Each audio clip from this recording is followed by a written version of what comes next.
but higher education in particular is challenged because we are faced with a serious exodus of learned academic professionals from the country. The President appointed me and several other parliamentarians who have some exposure to higher education as members of the Select Committee to look at ways and means of improving the higher education sector in the country, with a particular emphasis on making Sri Lanka a preferred destination for higher education. Leave alone teaching our own students, there is potential, immense potential in the country to become a preferred destination for higher education. We want to improve. We can go about making these policy changes and making this country a preferred destination for higher education. Mr. Farshad, the Chief Executive Officer of the BIMT campus, Mr. Kapil Kandalwal, Senior Manager, Western Sydney University of Australia, who is the special guest present here today, Dr. Anusha Edirasinghe, Senior Lecturer from the University of Kelaniya, Dr. Rasanjali, Senior Lecturer, University of Sri Jayawardenepura, Dr. Yusuf Marikar, Mr. Trizvi Marikar, the Principal of Zahira College, and the other distinguished academics who are at the podium, members of the Council of the Institute, as well as other members of the academic staff, dear graduates, parents, ladies and gentlemen. It gives me immense pleasure to be amongst you this morning on one of your most memorable days in your lives, being a day where you are graduating from this esteemed institution. The past few years have been very challenging for our nation, particularly with the pandemic and the subsequent economic collapse, with a serious terrorist attack, as well as an unprecedented civic uprising which created waves in the country. So all of which combined have interrupted everybody's lives, particularly, not to mention, the academic sphere, both in the secondary and tertiary education sector. With all these challenges, I think you can consider yourselves fortunate that you were able to finally complete and graduate, and you would certainly be grateful for this institution and their management to have organized such a gala graduation ceremony where you can share your joy with those who taught you as well as your parents and relatives. So let me first congratulate you once again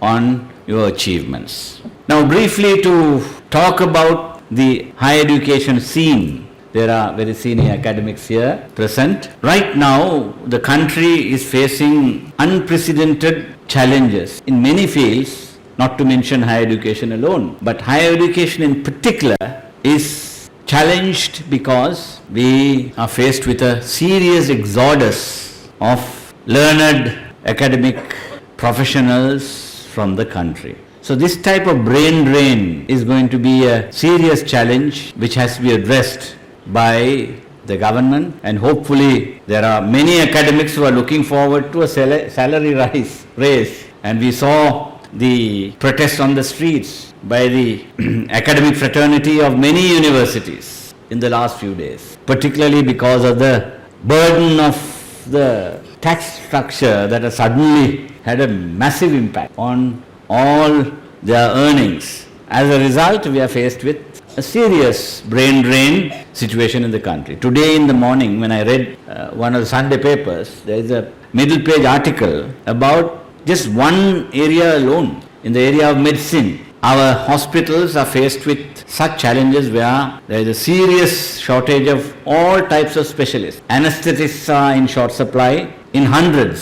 So are the gynecologists, so are the physicians, so are the surgeons. So every given speciality in medicine is facing a serious shortage in our public health system. Similarly, not to mention our medical colleges too are facing the same problem. So are other faculties. So with these challenges, I think you people who are graduating has a responsibility to see whether you can, as much as possible.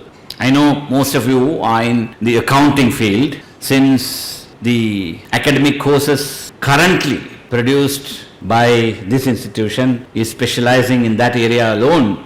and hopefully they would expand to other disciplines very soon, I am told. But those fields too will be facing severe shortages in the country. But there are very tempting employment opportunities for your area of study, and I am sure most of you, I am told by the management that many who should have been present at this graduation ceremony are already abroad, gainfully employed elsewhere. So similarly, some amongst you, perhaps most amongst you, may be already contemplating leaving the country to find gainful employment. Be that as it may, I think we need to focus on many things, not simply if we are to arrest the brain drain, if we are to convince our intelligentsia to stay back in the country, there needs to be policy interventions by the government, and also to a certain extent some kind of patriotism towards your own nation. So, but it's very difficult to preach patriotism when you have a problem feeding yourself, you have a problem tending to your children and making them or making available to them viable opportunities to progress in life. So, in fact, a few months ago, the President appointed me and several other parliamentarians who have some exposure to higher education as members of the Select Committee to look at ways and means of improving the higher education sector in the country, with a particular emphasis on making Sri Lanka a preferred destination for higher education.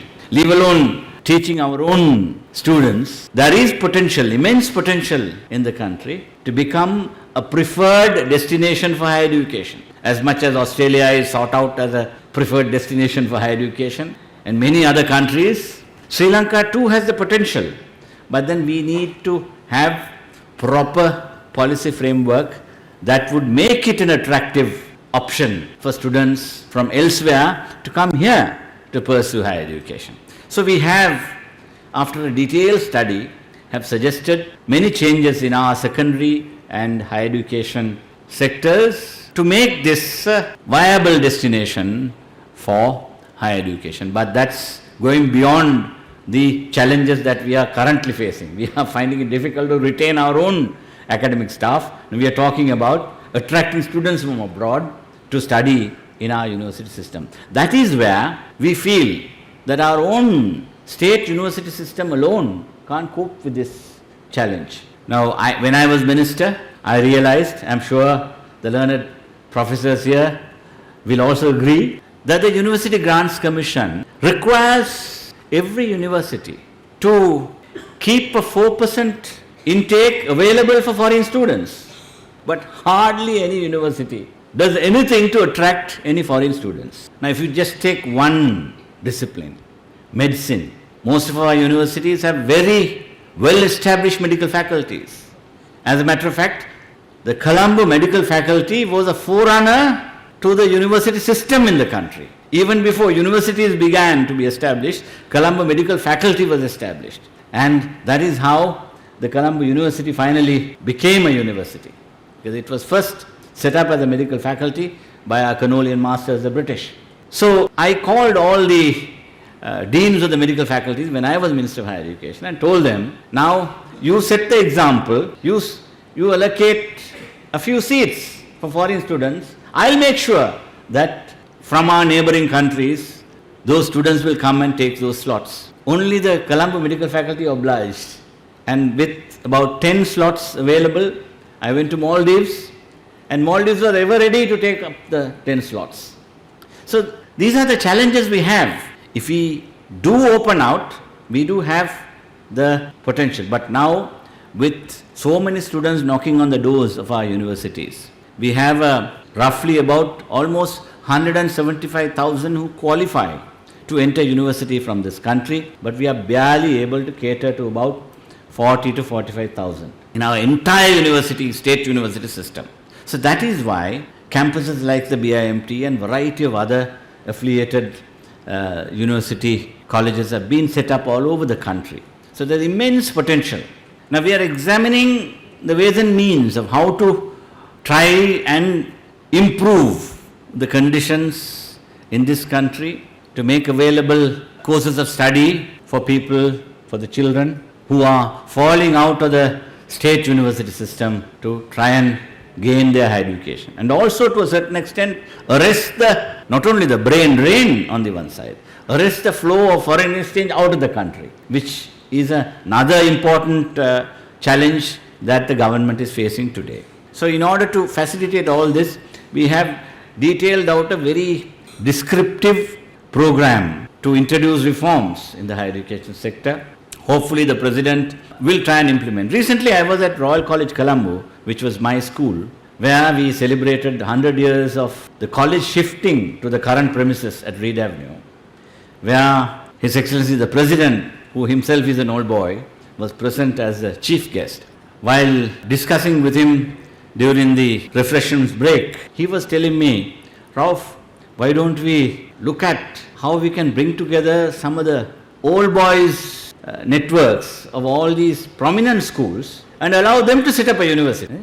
I thought it was a novel idea, because that's one way in which you can perhaps, because we also see, apart from the academics protesting about their salaries, now if you talk about privatizing university education in this country, there will be more protests. We have certain political elements in the country who do not want to liberalize the higher education sector. That's another problem. So perhaps the President thought about this and thought he will involve the old boys network in all the prominent schools also to get involved in trying to become sponsors of higher education, trying to become owners of higher education, to set up universities on their own. Because we have, for instance, not only our school, many other schools have very strong alumni network, very strong old boy network, old girls network all over the world. So if all those people who are well educated, who are in the academia all over, if they can try and come here and set up business in the higher education sector,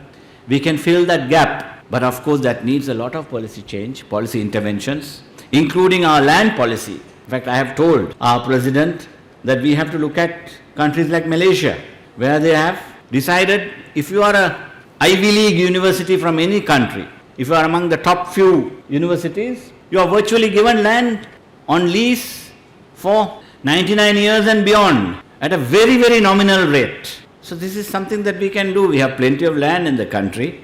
We want to improve. We can go about making these policy changes and making this country a preferred destination for higher education. I will not talk for too long. May I once again congratulate this institution as well as those who are graduating today for a better future and an assured culture of improvement in your personal lives. Thank you.